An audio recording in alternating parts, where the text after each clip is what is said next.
Assalamualaikum warahmatullahi wabarakatuh. Bismillahirrahmanirrahim. Alhamdulillahilladzi wakafa. Wassalatu wassalamu ala sayyidil mustafa wa ala alihi wa sahbihi sahibil kirami wal wafa. Asyhadu an la ilaha illallah wahdahu la syarika lah wa asyhadu anna Muhammadan abduhu wa rasuluhu. Allahumma salli ala Muhammadin sayyidil mursalin wa ala alihi wa ashabihi wa man tabi'ahum bi ihsanin ila yaumiddin.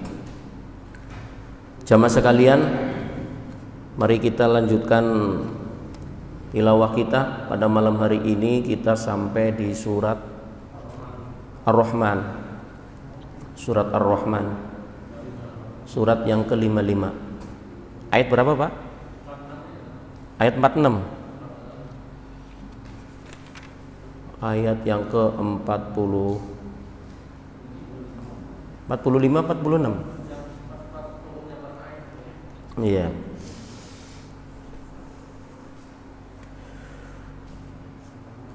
A'udzu billahi minasy syaithanir rajim. Bismillahirrahmanirrahim. Alhamdulillahi rabbil alamin. Ar-Rahmanir-Rahim. Maliki yaumiddin. Iyyaka na'budu wa iyyaka nasta'in. Ihdinas siratal mustaqim. Siratal ladzina an'amta 'alaihim ghairil maghdubi 'alaihim waladdallin. Amin. Ayat 44. A'udzu billahi minasy syaithanir rajim. Bismillahirrahmanirrahim. Yatufuna bainaha wa baina hamimin an. Fabi'ayyi ala'i rabbikuma tukadziban.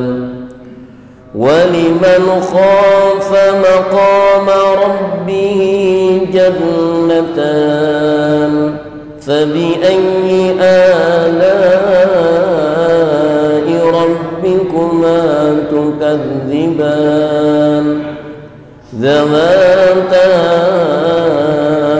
أَفْنَانٍ فَبِأَيِّ آلَاءِ رَبِّكُمَا تكذبان فيهما عينان تجريان فبأي آلاء ربكما تكذبان فيهما من كل فاكهة زوجان فبأي آلاء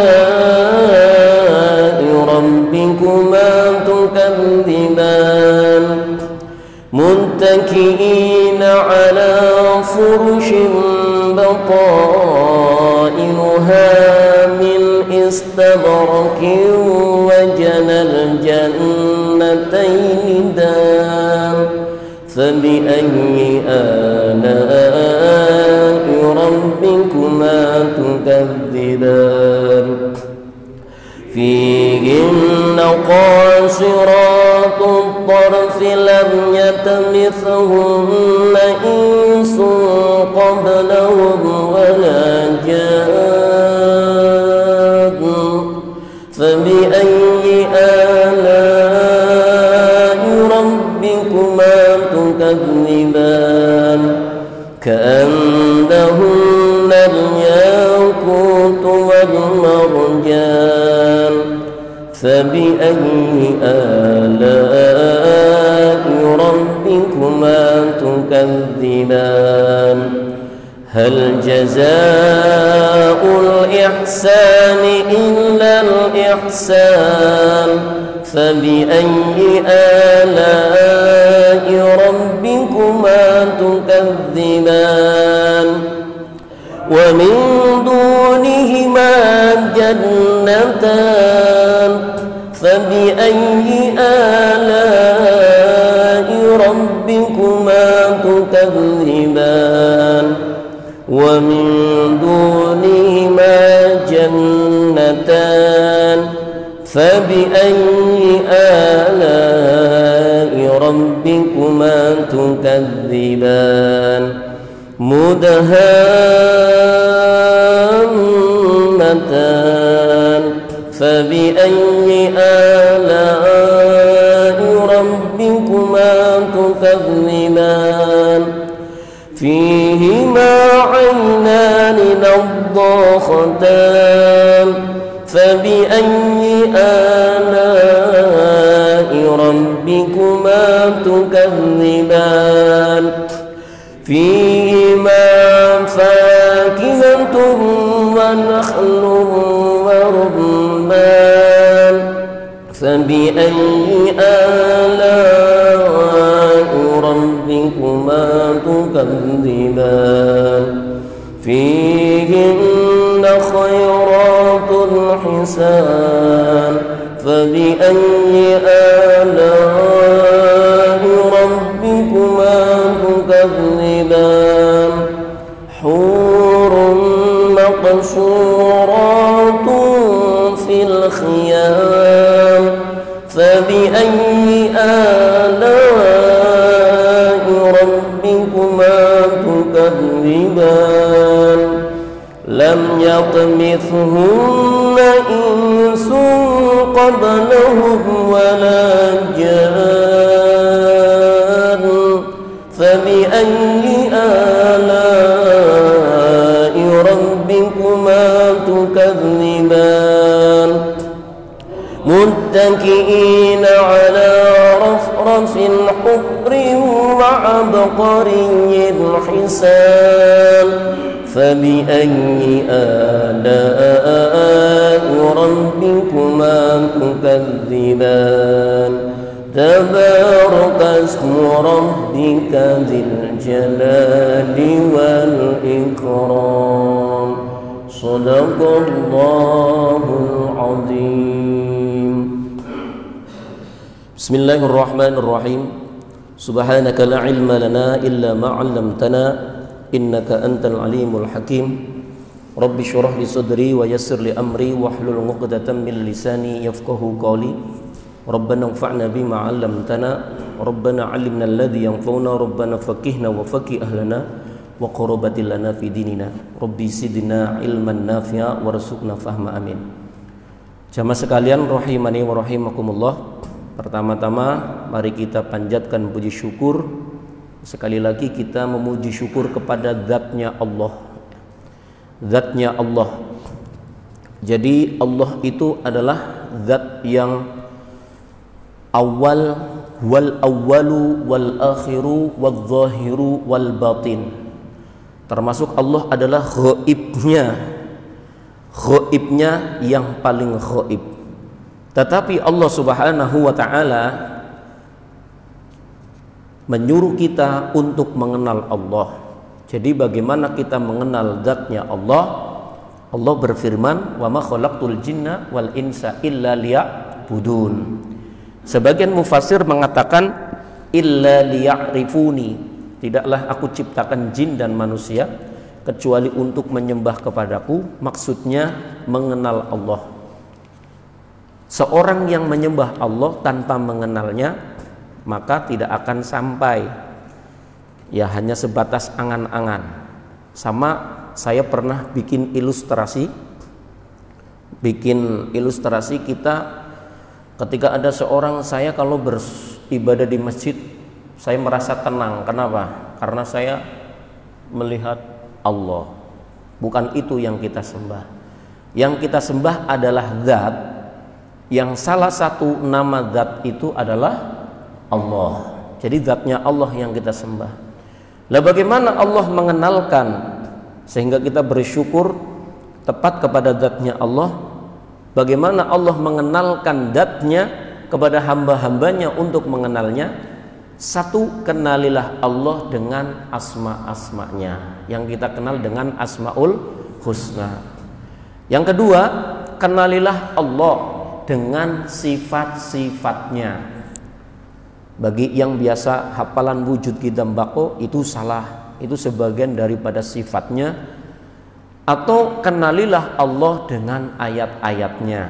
Satu, ayat yang bersifat qauli yang ada dalam Al-Quran, yang ada dalam hadis. Yang kedua, mengenal Allah lewat ayat-ayat yang bersifat kauniyah. Salah satu mengenal Allah yang sifatnya dengan ayat yang kauniyah adalah diri kita.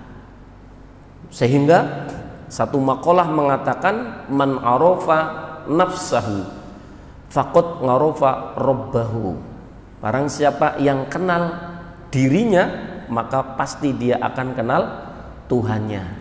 Dan yang kita ketahui, salah satu unsur yang luar biasa yang Allah tempelkan pada diri kita ini adalah satu zat yang dinamakan dengan nafs. Dan nafs inilah yang nanti akan kembali kepada Allah. Ya ayyatuhan nafsul mutmainnah irji'i ila rabbiki radiyatam mardiyah. Nah, apakah yang hanya kembali nafs? Ternyata enggak. Sehingga sering kalau kita dengar ada orang meninggal, biasanya kita ngucapin apa Pak? Inna lillahi wa inna ilaihi roji'un. Artinya apa? Sesungguhnya saya apa kami?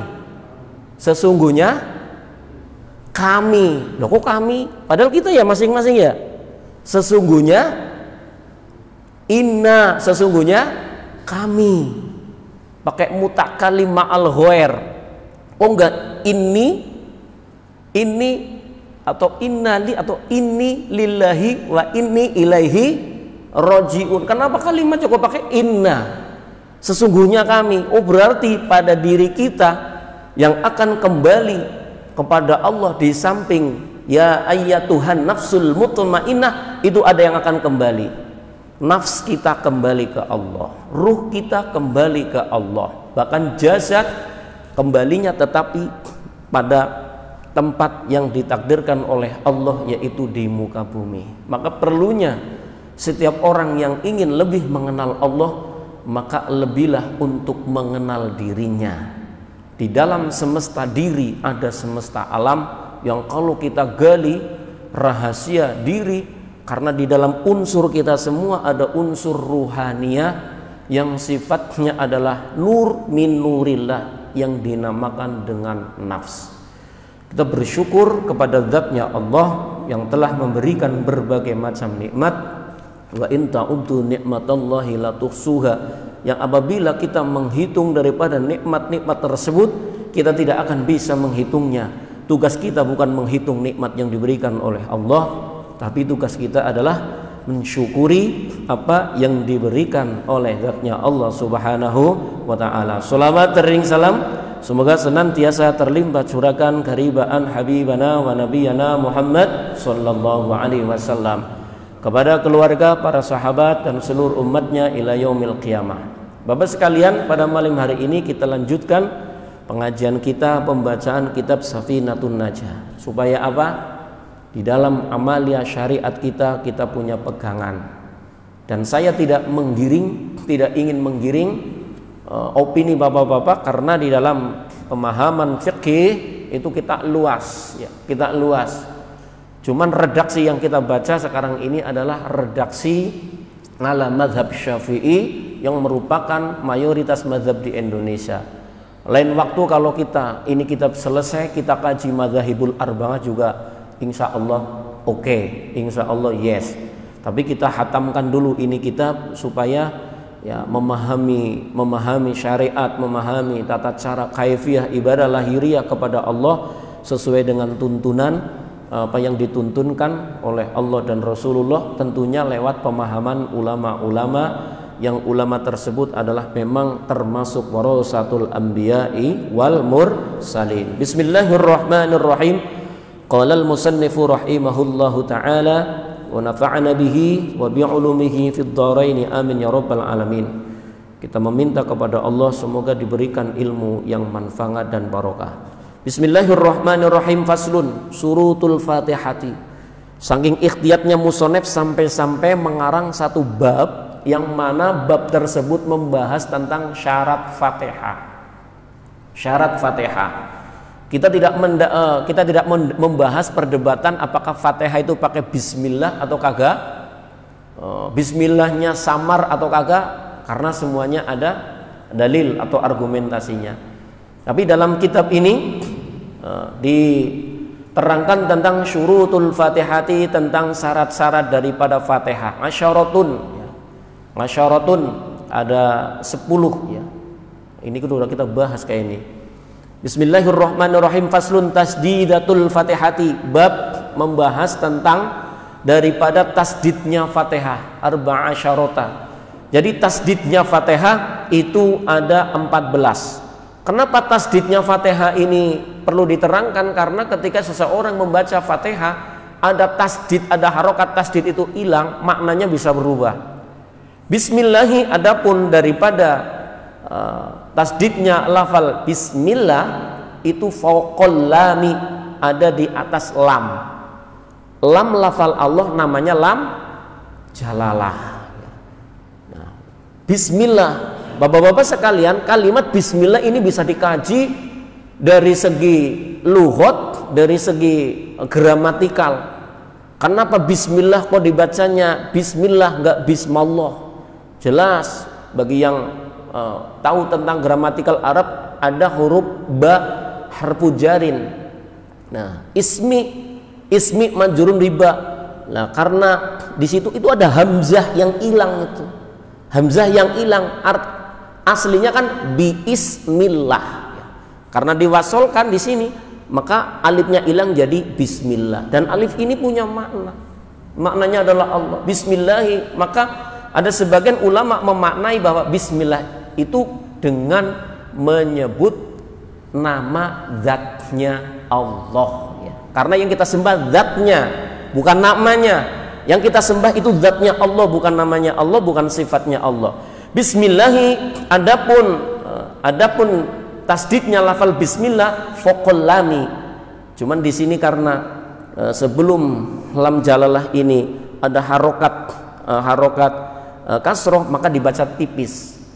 Bismillahi, baknya juga tipis, mim harokat mimnya juga tipis. Bismillahi, fauqal lami, ada di atas lam jalalah. Ar-Rahman fauqar ra'i, Ar-Rahman, Ar-Rahman fauqar ra, Ar-Rahim fauqar ra, Alhamdulillah fauqal lamil jalalati, Alhamdulillah.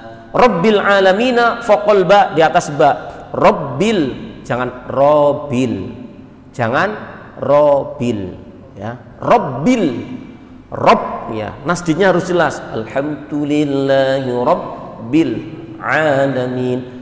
Fauqal ba'i, Ar-Rahman fauqar ra, di atas ra. Ar-Rahim fauqar ra, Maliki yaumiddin ya. Maliki yaumiddin. Adapun tasdidnya Maliki yaumiddin itu fauqal ya. Fauqad dali, di atas dal. Iyyaka na'budu fauqal ya'i. Nah, iyyaka ini Pak, hati-hati kalau baca iyyaka.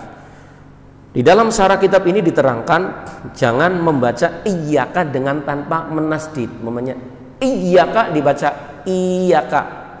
Iyyaka. Karena maknanya nanti beda.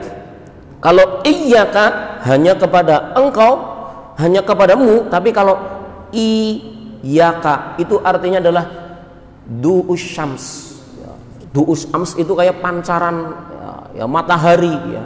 Pancaran matahari artinya beda. Iyyaka dengan iyyaka artinya beda. Iyyaka na'budu wa nah, tasdid itu penting. Nah, faqal ya'i wa iyyaka nasta'in, faqal ya'i sama ihdinas siratal mustaqim, foqsod ihdinas siratal mustaqim foqsod siratal ladzina an'am siratal ladzi fawqal lami siratal ladzi. Ini diingetin nama musannif. Fawqal lami an'amta alaihim ghairil maghdubi alaihim waladdallin faqaddad. Jadi kalau walad juga diusahakan tasdid waladdallin, jangan waladdallin, tasdidnya harus jelas. Faqaddad di atas dot, wa faqal lam dan di atas lam. Musannif mengingatkan kepada kita tentang tasdidnya daripada Fatihah. Karena dengan merubah harokat tasdid pada bacaan Fatihah akan bisa merubah makna. Seperti kemarin kita bahas tentang syarat-syarat Fatihah. Baca Fatihah kok di sela-sela dengan bacaan yang lain. Membaca Fatihah kok dibikin di sela-sela atau diubah-ubah, maka itu akan merubah. Tapi kalau baca Fatihah ada panjang pendeknya beda. Contoh, kita sekarang dengar satu qiraah. Bismillahirrahmanirrahim. Alhamdulillahirabbil alamin. Ar-Rahmanir, biasanya enggak pakai bismillah, langsung alhamdulillahirabbil alamin. Ar-Rahmanir Rahim. Maliki yaumiddin. Maliki yaumiddin. Ma-nya enggak panjang. Enggak pakai bismillah, ma-nya enggak panjang. Itu biasanya madzhab apa, Pak? Maliki. Dan itu boleh. Itu sering dipraktekin sama imam yang dari Maroko itu. Alhamdulillahirabbil alamin. Ar-Rahmanir Rahim. Maliki yaumiddin. Dan itu mazhab Malik itu sebagian kalau sholat itu juga, mohon maaf, takbirnya begini. Habis takbiratul ihram, Allahu Akbar, nggak begini. Sebagian besar begini, Allahu Akbar. Jadi jangan kaget. Nah, baca Fatihahnya biasanya membaca ma-nya itu nggak dibaca panjang. Jadi nanti jangan terus wah itu salah bacaan Fatihahnya. Enggak, itu qiraah yang mereka pakai beda. Jadi kalau kita gampang menyalahkan mungkin karena keterbatasan ilmu kita, maka jangan ada itibar yang bisa kita ambil. Jangan mudah menyalahkan ya pemahaman orang lain sebelum kita tahu ilmunya itu apa. Ternyata ada argumentasinya, ada, dan itu sahih. Faslun yusannu raf'ul yadaini, disunnahkan mengangkat kedua tangan fi arba'ati mawadi'a, ya. Di dalam di dalam empat tempat, ya, kita disunahkan mengangkat tangan pada 4 posisi, 4 tempat. Yang pertama adalah inda takbiratul ihram. Yang pertama adalah ketika takbiratul ihram. Allahu akbar. Mau niat ketika dalam hati usul atau niat saya sholat fardu maghrib makmuman, Allah dalam hati, Allahu akbar, boleh. Mau niatnya sebelum, niat saya sholat fardu maghrib 3 rakaat baru Allahu akbar, boleh. Maliki itu. Kalau Allahu akbar sama dengan niat nginda awali juz'in, nginda mazhab Syafi'i, boleh, silakan. Yang penting sunnah mengangkat tangan yang pertama adalah nginda takbiratil ihram. Mengangkat tangannya sunnah, mengucapkan takbirnya itu wajib. Jadi jangan sampai tangannya diangkat, mulutnya diem, nggak sah. Takbiratul ihram itu wajib. Takbiratul ihram itu wajib, mengangkat tangannya itu sunnah. Jangan dibatin, kok nggak diucapin. Minimal diucapin, dengar diri sendiri. Nah, kalau umpamanya langsung Allahu Akbar, sah-sah saja. Yusannu raf'ul yadaini fi arba'ati mawadi'a 'inda takbiratul ihram wa 'inda ruku'. Dan ketika mau ruku, ya, ketika ruku umpamanya fi amadim mumaddadah, ketika mau ruku angkat tangannya Allahu Akbar. Nah, ngindar ruku. Wa ngindal i'tidal, sami Allahu liman hamidah.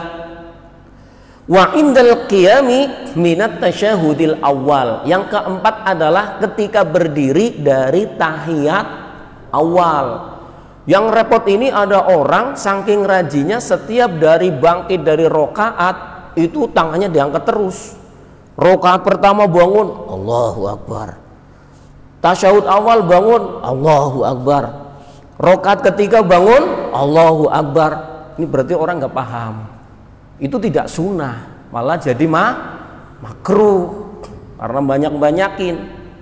Dan kalau sudah tahu itu makruh diada-adain, wah repot, bisa nanti pada derajat haram karena mengada-ada, ada bid'ah di situ. Jadi sunnahnya mengangkat tangan hanya dalam 4 hal. Pertama adalah inda takbiratul ihram, ketika takbiratul ihram. Yang kedua ketika ruku, mau ruku. Yang ketiga adalah ketika i'tidal, ya ketika i'tidal sami Allahu liman hamidah. Dan yang keempat adalah al-qiyam wa indal qiyami minat tasyahudil awal, ketika bangun daripada tahiyat yang awal. Ingat-ingat itu Pak, kalau ada yang melewati itu berarti ya kalau mungkin beda mazhab atau memang ilmunya tidak tahu. Sama seperti begini, kadang ada suudon karena nggak tahu. Ada orang habis taklim subuh ya. Jam sudah menunjukkan jam 6 lewat 10 menit atau 5 menit. Sedangkan apa namanya? Ya sedangkan kita ini terus ada orang bangun langsung sholat. Wah itu kok ada sholat habis subuh. Wah jangan-jangan sholat apa ini? Kalau tahu, oh sholat isyraq. Atau ada orang habis sholat subuh sholat. Jangan dulu suudon, ditanya boleh. Bapak habis subuh sholat apa? Sholat ba'diyah apa? Enggak, saya itu sholat qadha. Karena umpamanya ada cerita, naudzubillah, saya dulu pernah murtad. Saya dulu muslim, murtad 2 tahun, kemudian saya masuk Islam lagi. Maka 2 tahun itu kan harus diulang sholatnya. Dan dia mengulang sholat itu. Jadi supaya tidak timbul suudzon, maka tabayun perlu dikedepankan. Sholat apa Pak? Saya sholat qadha, 2 tahun meninggalkan sholat subuh, dan itu disengaja karena saya murtad. Jadi kita tidak timbul suudzon. Faslun syurutus sujud. Adapun syarat-syarat daripada sujud sab'atun ya. Syarat daripada sujud itu ada 7. Yang pertama, ayyasjuda ala sab'ati a'dha'in. Yang pertama, orang sujud itu di atas daripada 7 anggota. 5 ruwiya an ibni Abbasin annahu qala Rasulullah sallallahu alaihi wasallam, Rasulullah SAW bersabda, umirtu an asjuda ala sab'ati a'dhamin. Aku diperintahkan untuk sujud di atas 7 tulang. Alal jabhati wal yadaini war rukbataini wa atrafil qadamaini, yaitu jidat, kedua tangan, ya, udah 3. Terus apa namanya? Lutut, kedua lutut, 5, 6 ya Pak. 1, 2, 3, 4, 5. Terus daripada pucuk ya, ujung jari-jari 2 telapak kaki, berarti 7. Wa an la akuffa asyab wa sya'ru, dan aku dilarang ya, ini jadi dalil nih, dilarang sujud ya, ditahan sujud itu dengan apa namanya pakaian dan rambut. Maka dalam mazhab Syafi'i kalau ada orang sujud itu kemudian jidatnya ketutupan rambut, yang rambut tersebut menghalangi kulit tahammul di tempat sujud, maka sujudnya tidak sah menurut mazhab Syafi'i. Kalau bapak-bapak enggak saya tetap sah, saya ikut mazhab Hanafi atau saya ikut mazhab Maliki, monggo. Itu ada dalilnya. Yang nggak ada dalilnya ya nyala-nyalahin. Kalau tahu ilmunya itu boleh. Tapi karena sekali lagi redaksi yang kita kaji ini adalah kitab mazhab Syafi'i, itu tidak boleh. Jadi sekali lagi, wa ayyasjuda ala sab'ati adha'in. Itu tadi hadis rawahul Bukhari wa Muslim yang saya bacakan di syarahnya. Wa antakuna jabhatuhu maksyufatan. Dan hendaklah bahwasanya orang yang sujud itu keningnya atau jidatnya ini maksyufatan, dibuka. Kalau umpamanya ada orang sujud ininya ketutupan begini gimana?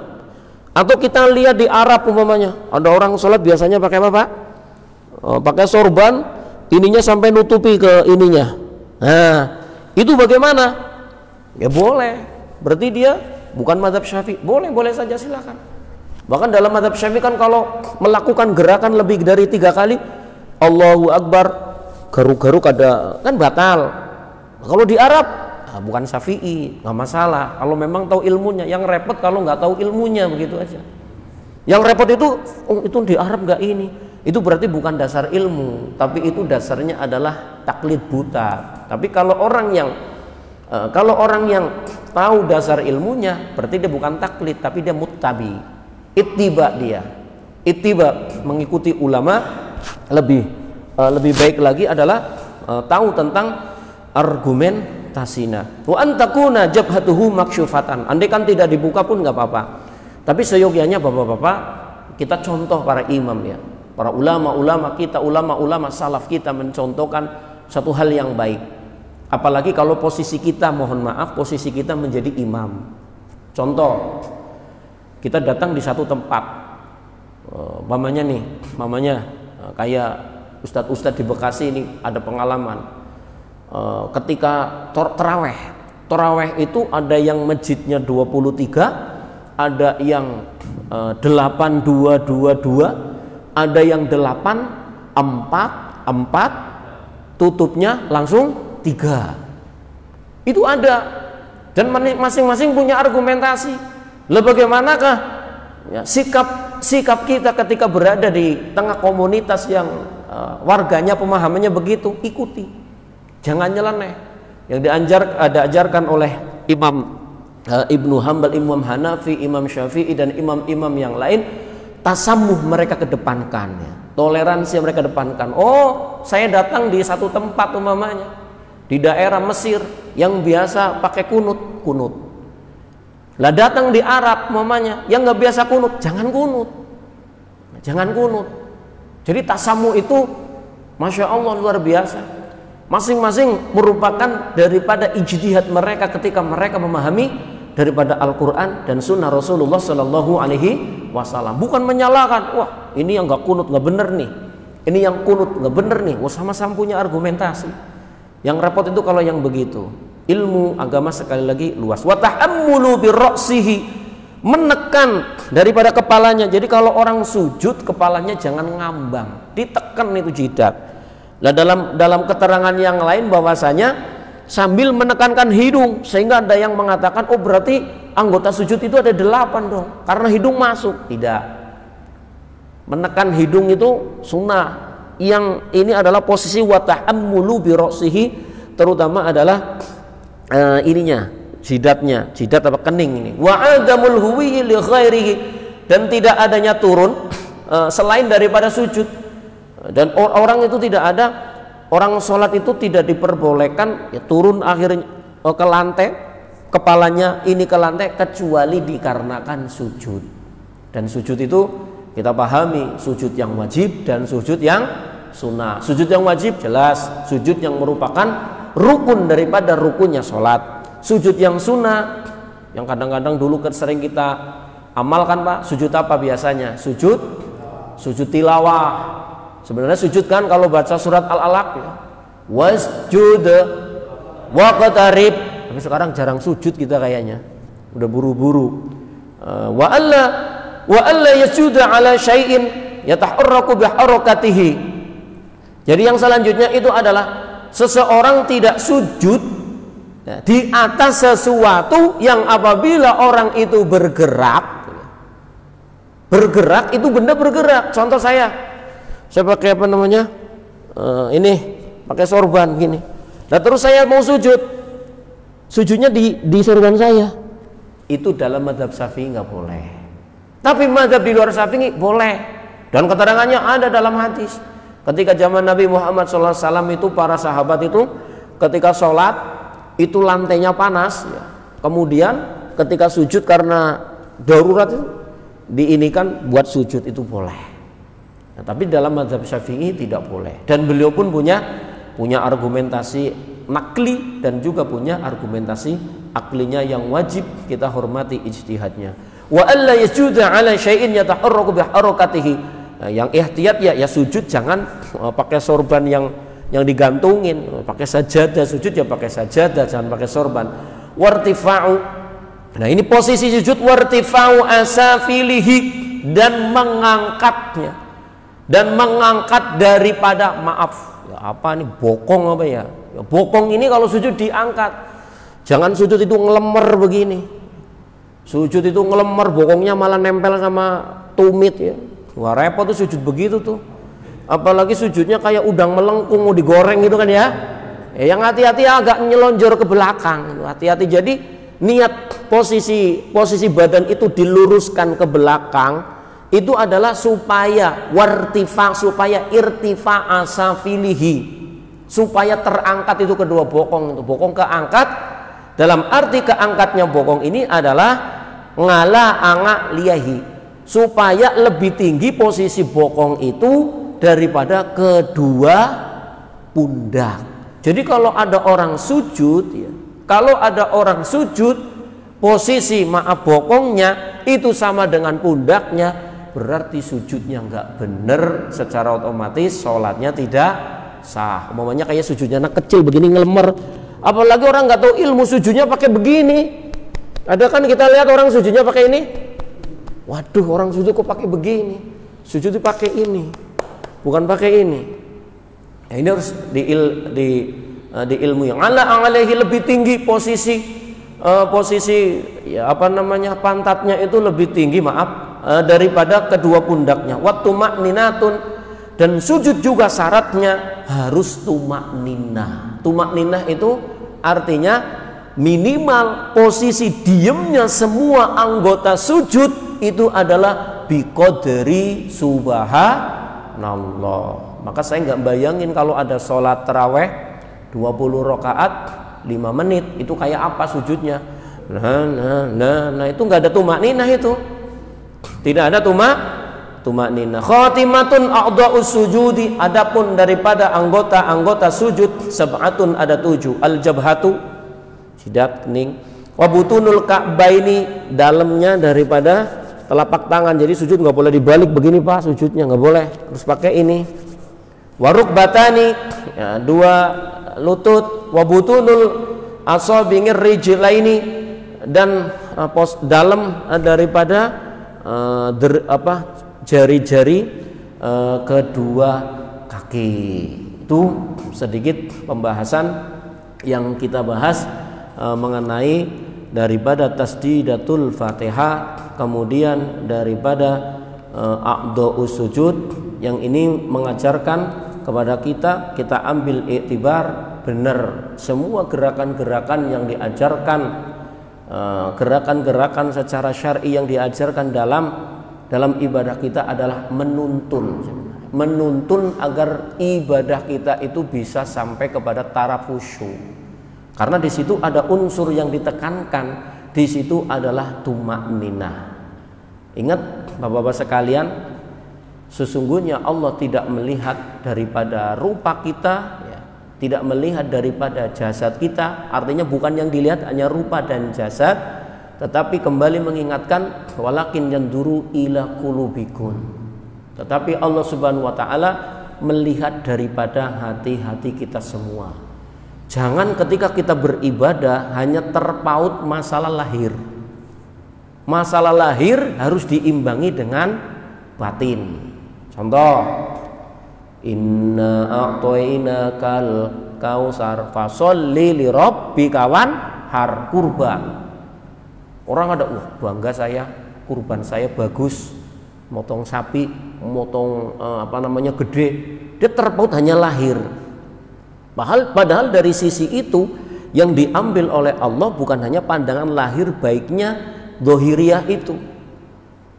Sama seperti orang sholat ya. Sama seperti orang sholat atau ibadah yang lain. Sholat ataupun ibadah yang lain, diterimanya ibadah oleh Allah ada beberapa hal yang menjadikannya diterima. Satu, ibadah didasarkan dengan niat yang baik, ikhlas. Yang kedua, ibadah berdasarkan ilmu lahir, ilmu batin.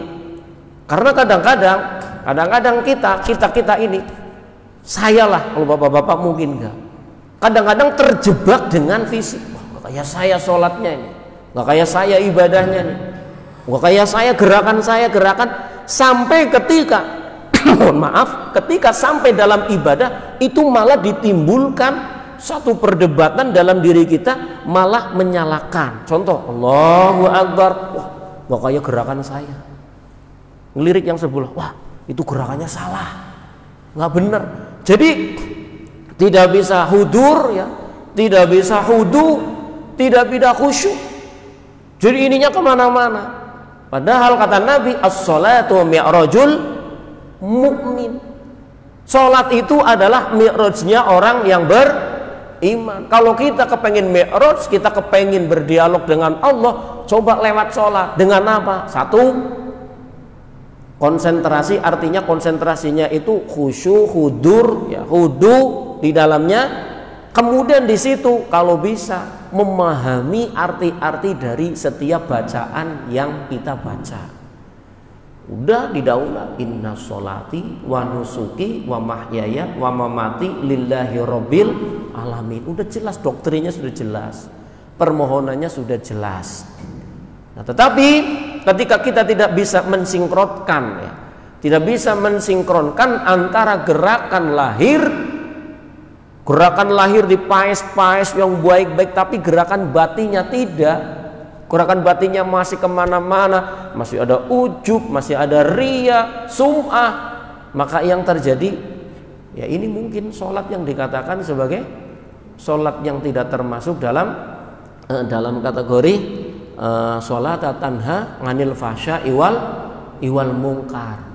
Orang-orang yang membekas ininya, takhsha inna sholata tanha anil fahsya iwal munkar, ini luar biasa. Dan orang-orang yang seperti ini biasanya akan diberikan irsyad, petunjuk oleh Allah, semakin paham ya tentang hakikat daripada ibadah yang dia laksanakan kepada Allah. Dia pahami as-sholat lughatan itu apa sih? As-sholat lughatan ad-du'a. Sholat itu secara arti bahasa adalah doa. Karena sholat itu berisi doa-doa. Sholat itu berisi doa-doa. Secara syara'an itu apa? Ibadah yang diawali dengan takbiratul ihram dan diakhiri dengan salam. Semakin dia ingin mendalami, tapi kenapa Rasulullah kok sampai katakan as-sholatu kok imaduddin? Kenapa Rasulullah sampai katakan bahwasanya sholat itu tiang agama? Memang kalau orang nggak sholat itu kenapa? Apa pentingnya? Kenapa sampai dikatakan para peruntuh agama ya? Para peruntuh agama itu adalah mereka yang meninggalkan sholat. Bahkan dalam kitab ini dikatakan wa minal kabairil kabair, dan sebagian dari lebih ya, besar-besarnya dosa besar ya. Dan sebagian dari lebih besar-besarnya dosa besar itu adalah tarkus sholah bi amdin, meninggalkan sholat dengan sengaja. Maka kalau ada begini Pak, ada satu hadis riwayat Ibnu Majah dan Imam Hakim dengan sanad yang soleh, dengan sanad yang soheh, ketika Rasulullah katakan kepada kaum muhajirin, ada 5 hal yang aku berlindung kepada Allah dan semoga kalian tidak mengalaminya. Apa? Tidaklah merajalela terang-terangan perzinahan itu ada, terkecuali Allah akan turunkan taun, wabah penyakit yang merajalela. Ini sanadnya sahih. Dan penyakit yang tidak ada pada masa-masa daripada masa orang-orang sebelum mereka.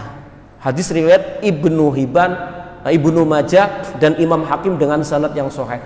Oh, dari sini berarti dalam salah satu perspektif hadis mengatakan salah satu penyebab Allah turunkan taun, wabah penyakit merajalela, penyakit-penyakit yang aneh obatnya, yang susah obatnya, itu karena perzinahan sudah terang-terangan. Tapi bisa dikaitkan kepada diri kita masing-masing. Orang-orang yang mungkin tidak pernah berzina. Saya nggak pernah berzina. Zina itu dosa kecil apa dosa besar? Dosa besar. Tapi ternyata ada dosa yang lebih besar daripada dosa zina. Apa? Syirik. Kemudian apa? Meninggalkan sholat dengan sengaja. Itu dosa besar sekali itu. Bahkan pembeda antara kafir dan muslim, kafir dan mukmin itu adalah terletak pada sholatnya. Moga-moga yang kita pelajari daripada kaifiah syariat lahiriah tentang masalah sholat juga kita bisa seimbangi dengan pemahaman-pemahaman yang bersifat hakiki daripada maknawi daripada sholat itu sendiri, sehingga kena pada diri kita semakin menjadi abdi-abdi, menjadi hamba-hamba Allah Subhanahu wa taala yang bukan hanya sholat semata-mata secara lisan, bukan hanya sholat semata-mata dengan dohir, tetapi batin kita juga senantiasa bisa sholat. Walis sholati daimun, orang-orang yang sholatnya adalah langgeng. Sebelum ditutup ada pertanyaan, Pak? Silakan, Pak.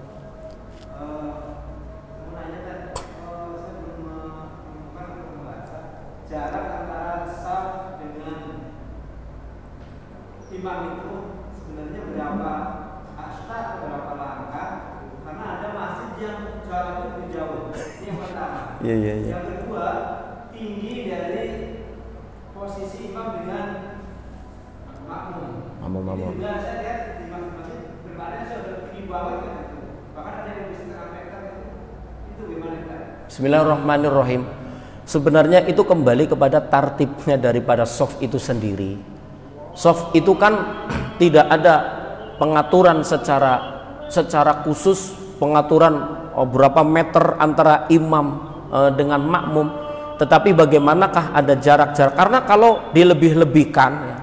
dilebih-lebihkan antara makmum dan imam itu juga nanti jadi repot, terutama kayak kasus kemarin Pak Haji, yang saya mohon maaf itu ketika ngimami rakaat kedua saya mundur, Pak. Saya bukan kentut itu kemarin, Pak. Tapi pas saya dapat 2 rakaat, saya ingat, Masya Allah, tadi waktu mau ke masjid, saya sentuhan sama istri. Dan karena saya mengikuti mazhab Imam Syafi'i, saya ingat, Masya Allah, saya tadi sentuhan sama istri. Jadi saya minta Pak Haji untuk ini. Jadi, sepaham saya, tidak ada istilahnya jarak pengaturan secara khusus, akan tetapi bagaimana dikira-kira ketika posisi imam dan makmum itu tidak berbentrokan, kemudian juga pada posisi ketika apalagi imam uzur, kemudian makmum bisa menjadi pengganti daripada imam. Untuk masalah imam tingginya, kayak kita bikin ini begini ya, apakah harus begini? Enggak juga. Bahkan mungkin kalau kita mengikuti masjidnya, ya, Masjid Nabawi itu kan enggak ada ya, ada yang di atas ya. Jadi tidak, artinya aturannya tidak baku lah. Aturannya tidak baku. Harus lebih tinggi, harus enggak. Karena realnya ini kemaslahatan saja supaya apa ya? Supaya imamnya itu ya kelihatan ya, lebih simpel. Tapi mungkin nanti secara aturan daripada naklinya, insya Allah jadi PR saya untuk kedepannya Pak Haji. Saya cari insya Allah itu argumentasinya. Terima kasih Bapak-bapak. Ada yang lain? Silakan Pak. Apa itu? Yang namanya imam harus di depan.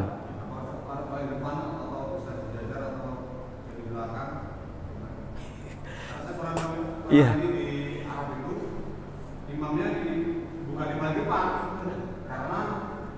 Bunder.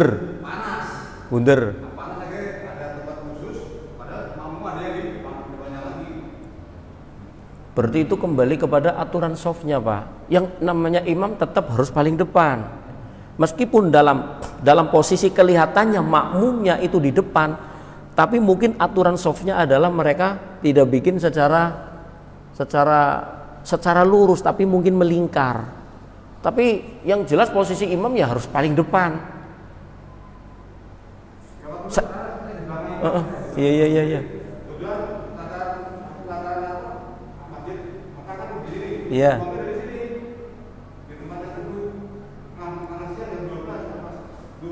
Imam apa makmumnya malah lebih dekat dengan Ka'bahnya? Oh, wallah. Oke. Terima kasih. Saya belum bisa menjawab itu karena saya belum pernah ke sana, Pak. Tapi nanti jadi PR saya. Terima kasih. Insya Allah nanti pertemuan yang akan datang kita bahas. Terima kasih atas masukannya, atas informasinya. Moga-moga semakin menjadi motivasi kita untuk semakin memahami daripada ilmu-ilmunya Allah Subhanahu wa taala. Kurang lebih minta maaf. Subhanakallahumma wa bihamdika asyhadu an la ilaha illa anta astaghfiruka wa atubu ilaik. Walhamdulillahirabbil alamin. Wal afu minkum. Assalamualaikum warahmatullahi wabarakatuh.